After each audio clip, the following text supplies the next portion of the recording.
72 সংবিধান নিয়ে তো আমরা বলেছি যে আমরা মনে করি যে এই সংবিধান আর কার্যকর নাই এই গণঅভ্যুত্থানের পরে। যদিও এটা একটা প্রশ্ন আসে যে এই সরকার তো সংবিধানের মধ্য দিয়ে শপথ নিয়েছে, কিন্তু আমরা মনে করি যে এটা একটা টেকনিক্যাল ব্যাপার। আসলে এই সংবিধানটা এখন আর প্রাধান্য পাচ্ছে না সরকার পরিচালনার ক্ষেত্রে। 72 সংবিধানের ব্যাপারে এটা হচ্ছে আমাদের অবস্থান যে আমরা মনে করি একটা সম্পূর্ণ নতুন গণতান্ত্রিক সংবিধান লেখা উচিত গণপরিষদের মধ্য দিয়ে। আওয়ামী লীগ তো আন্দোলনে আসবে না, আওয়ামী লীগ যেটা করবে সেটাকে তো আমরা আন্দোলন বলবো না।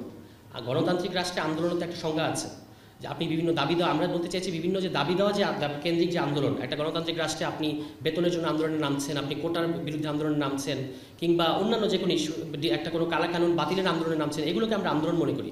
আওয়ামী লীগ এখন পরিষ্কারভাবে একটা দেশবিরোধী শক্তি এবং ভারতের এজেন্ট। তারা যদি আন্দোলনে নামে সেটাকে আমরা আন্দোলন বলবো না, তারা একটা দেশকে অস্থিতিশীল করার জন্য নামবে। তখন সেই ক্ষেত্রে পুলিশ প্রপোর্শনের যে বল প্রয়োগের যে অধিকার পুলিশে আছে সেটা সবসময় থাকবে।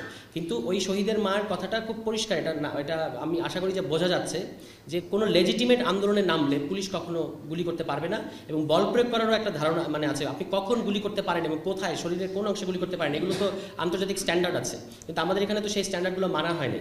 ওনার কথার মধ্যে ওটাই ছিল যে অর্থাৎ তার ছেলেকে যেন আন্দোলনে নেমে লাশ হয়ে ফিরে আসতে না হয়। এবং সেই ক্ষেত্রে যখন আপনাদের এটা ব্যাকগ্রাউন্ড আরেকটা আছে, জুলাই মাসে যখন আন্দোলনটা শুরু হলো তখন কিন্তু কোনো একজন ব্যক্তি আদালতে রিট করেছিলেন যেন পুলিশকে গুলি বন্ধ করতে বলা হয় আদালতের কাছে। আদালত ওই রিটটা খারিজ করে দিয়েছিল। তার মানে হচ্ছে এখানে আদালত নির্বাহী আদেশের বাইরে আসতে পারেন না সাধারণত রাজনৈতিক কারণে। তা এইখান থেকে যখন কিনা আপনার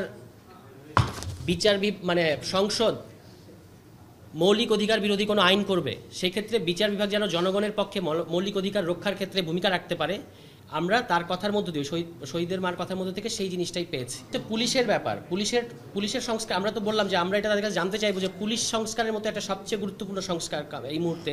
এবং আমরা কিন্তু বলেছি যে এই যে যতগুলো সংস্কার হচ্ছে তার মধ্যে 1 নম্বর প্রায়োরিটি দিয়ে সরকারের উচিত ছিল পুলিশ সংস্কারটা করা, কারণ আপনারা দেখতে পাচ্ছেন পুলিশের কী অবস্থা।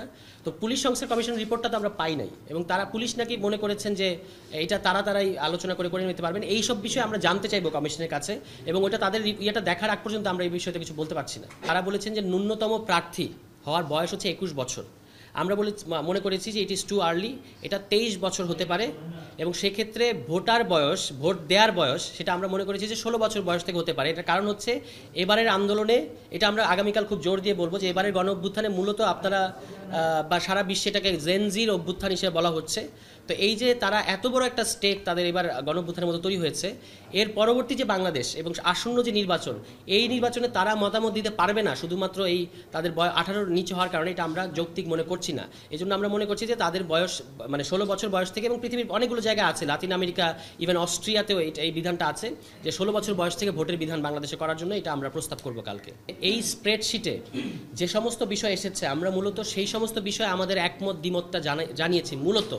এর বাইরে আমরা যখন জাতীয় নাগরিক কমিটির পর্যায়ে ছিলাম তখন যে সকল প্রস্তাব আমরা দিয়েছিলাম, আপনারা জানেন যে আমরা 69 দফা সংবিধান সংস্কার প্রস্তাব দিয়েছিলাম, সেগুলোর মধ্যে যেগুলো খুবই ফান্ডামেন্টাল এবং মেজর এবং এখানে বাদ পড়েছে সেগুলোর বিষয়ে আমাদের মন্তব্য থাকবে। আপনি যেটা বলেছেন এটা খুবই গুরুত্বপূর্ণ, কিন্তু এটা আসলে এই স্কোপের মধ্যে পড়ে না। সেটা নিয়ে হয়তো আমাদেরকে আলাদাভাবে তাদের সাথে কথা বলতে হবে, বা এটা হয়তো কমিশনের এখতিয়ারের মধ্যেও পড়ে কিনা সেটাও আমরা নিশ্চিত না। গণপরিষদ ও আইনসভা হিসেবে নির্বাচিত সংসদ এটাও একটা গণপরিষদ। তা আমরা বলেছি যে আমরা তো সবসময় জাতীয় ঐক্যকে জোর দিয়েছি, রাজনৈতিক ঐক্যকে জোর দিয়েছি। আমরা বলেছি যে গণপরিষদটা হচ্ছে পারফেক্ট অবস্থা, এটাই হওয়াটাই ঔচিত্য। তবে যে গণপরিষদটা আগামী নির্বাচনটা গণপরিষদ, এখনও কিন্তু আমরা বলছি যে আগামী নির্বাচনটা গণপরিষদ নির্বাচন হওয়া দরকার, যে গণপরিষদটা নির্ধারিত সময় পরে, আপনি 120 দিন, 140 দিন, কিংবা এটা 6 মাস হতে পারে, একটা নির্দিষ্ট সময়ে তার সংবিধান সম্পর্কিত কাজটা শেষ হওয়ার পরে তারা আইনসভায় পরিণত হবে। এটাকেই আমরা বলছি যে গণপরিষদ কাম পার্লামেন্ট।